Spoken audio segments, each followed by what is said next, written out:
My video for January the 29th, 2020 is number 3350. The title is Mahatma Gandhi Commentary, January 20th, 1946. As I've said many times, I was taught to read and ponder the scriptures from early childhood. That meant the Bible early on and into my mid-30s. Of course, I also read many commentaries regarding the supposedly sacred writ. Over the years since then, I have delved into other so-called scriptures, though not nearly as deeply as with the Bible. It did not matter which religion, I was curious about them all. One of those holy books was the Bhagavad Gita.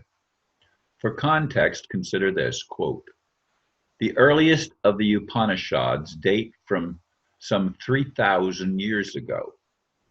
The term Vedanta refers to the teachings based primarily upon the Upanishads. The Bhagavad Gita, the Song of God, is a celebrated and more recent addition to Hindu holy writings dating from the 2nd century AD." End quote. Frankly, I thought they were older than that. But I guess I was wrong, as with other misunderstandings. What came as a shock to me was when I was thinking about making a video about the Gita, was the date in Gandhi's foreword. Wow, that was most likely the very day I was conceived by my mom and dad. I never knew that until preparing for this recording. Of course, the thing I most dislike about Hindu and Buddhist teachings is the idea that the physical world is just an illusion. Here I go again. Oh my goodness. I go round and around and around trying to figure out the meaning of life. And of course, the idea that we are all eternal beings being recycled over and over again is troublesome to me. It seems like we're on a treadmill that goes nowhere. And that bothers me. Maybe it shouldn't, but it does. Because as I've said so many times, I actually thought that I came here on a mission from God. My parents gave me to God before I was even conceived, which would have been about January the 20th, 1946. That would have been about the time of my conception. And as I said, I didn't realize that till I looked at this little book here. And right there, January 20th, 1946, M.K. Gandhi. Does that matter? Of course not. It's just another coincidence, another synchronicity. And I scratch my head. As I've said, I don't go to Christian churches anymore because so many of them are trying to sell the idea that they're the only ones that are right.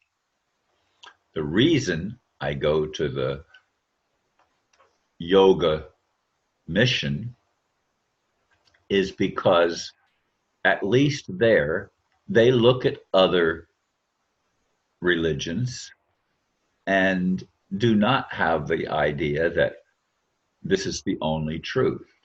It is one of many. In fact, in the holiest place on the yoga mission, they have icons, if you will, representing all of the major religions of the world. I do like that because it's not as partisan, shall we say, as with Christianity and other religions. And as I've said, I studied the Book of Mormon for a time. The history of Joseph Smith was pretty revealing, and I've read the book No Man Knows My History about Joseph Smith, who founded the Mormon Church. Of course, Brigham Young took over and was the one that actually ended up going to Salt Lake City and creating the Church of Jesus Christ of Latter-day Saints. Uh, and I studied with them for a while, and I studied with a lot of religious teachers and groups. I even, as I've said, was part of the messianic, uh, the messianic. I forgot the word. Uh, the Jewish teachings, the Jewish synagogue, the Messianic Jewish synagogue. I was even part of that for a time, and I had the people from the that were Muslims. I had the imam come to my house, and I've gone into this story even recently. So it's part of my history, his story. It's my story of my life. But if it's just an illusion, if it's not real, then why bother? Why bother if it's just a play developed by some creator that doesn't give a damn about any of us?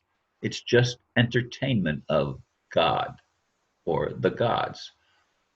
Well, I'd like to believe that the origin or the original creator actually had a purpose and actually was loving and caring and personal, not impersonal, but personal, that God knew us all individually and cared about us as human beings with a name, a date of birth, and in many cases, a date of death. But the date of death doesn't mean anything, really, if it's just a continuation, because we come back and we repeat it again, just this time with a new name and with perhaps different parents, or maybe the same parents, but different names.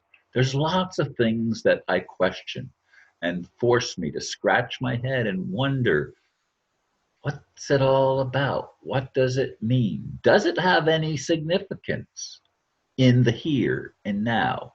Or is the here and now just another part of a deception, a grand design to keep us enslaved, lifetime after lifetime after lifetime, going around on a merry-go-round or a roulette wheel and getting nowhere again and again and again? It's insane to me that could be what human life is all about. You know, I thought I was going to delve more into the commentary, just a little book, but it contains all of the writings of reincarnation and the yoga of self-control. And I mean, just that were just two chapters that I just read very briefly there. Uh, that little teeny book has a whole lot of interesting things. Some of them are inspiring to me. Some of them cause me to scratch my head. In the last Gita study group, which was this past Sunday, there was a lady there who was rejected all religions early in her life. And now she's at a place a little bit, I don't know how old she is, maybe 30 or in her early 30s. I'm guessing, I really don't know. She's gone into yoga and she's looking at some things that she didn't consider earlier on. She rejected the training and the upbringing that she had. Her parents were Catholic and tried to get her to go to church, but as soon as she was old enough to resist and be on her own, she stopped. Well, this is the story that many people have in their adolescence and teenage years and early adulthood. They drop out of the training that they were given by their parents. And older people seem to be the ones that carry on the religious traditions, oftentimes. Anyway, I ponder, and I invite all of us to start thinking about the things we've been taught. Thank you for listening, and namaste.